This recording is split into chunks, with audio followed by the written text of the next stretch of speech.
Hey everybody, welcome back to DrBossKey. Dimitri, thank you so much for the turnarounds coming into the weekend here. I thought I'd show you where we got to. So maybe I'll just show you the real time first.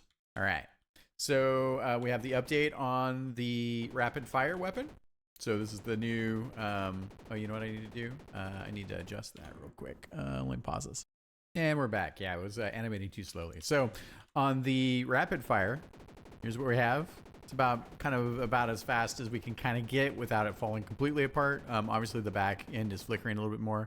I decided to leave the spawning of the weapon in the portal and the rapid portal gizmo. I left that purposely slightly misaligned because I kind of like the back structure and some of the like the kind of rotation on the back. So it's just a little bit of visual noise, but more importantly, this rotating of the electricity looks really good. That is good. I'm really liking that. So good stuff there. Yeah. So I think we're in a place where that kind of works. I fixed up the auto portal in the back. Finally got that aligned correctly for the actual level itself. Added a little bit of a muzzle flash for the rockets in this particular case. And then the last thing to take a look at here is you can see the cloak. It might be riding a tiny bit high, but you can kind of get a sense for what that's looking like here. Look at that! I've got the boss and the wrong layer here, so but it's not a big deal. Yeah. So there we go on the cloak side, and maybe to take a quick look. So. Over here. So you can see it. Sometimes you just got to be able to frame step through this stuff.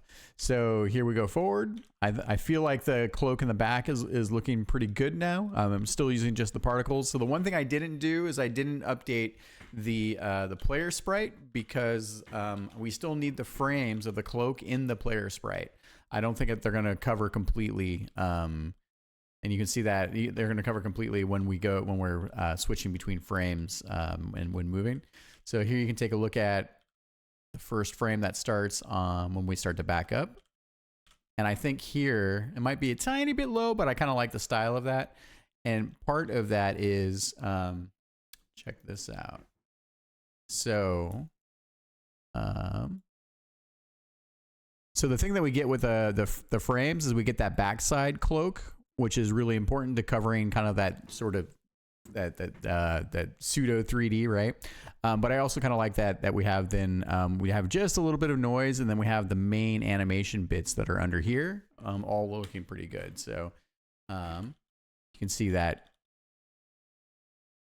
I think the just redrawing the particles, each of the frames gives us a little bit of more like cloth noise. So I think it's a nice mix between the two. And then here, I was just looking at what is this?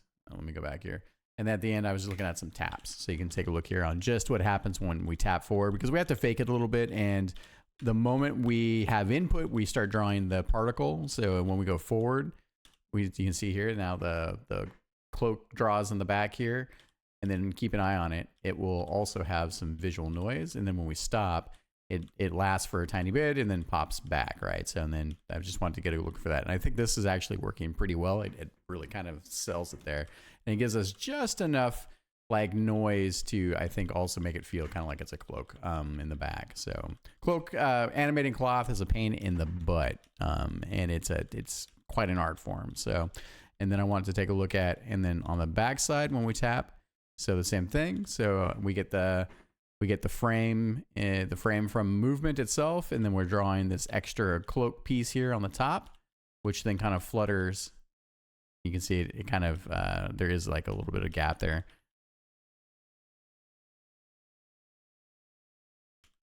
And I might adjust that a little bit too.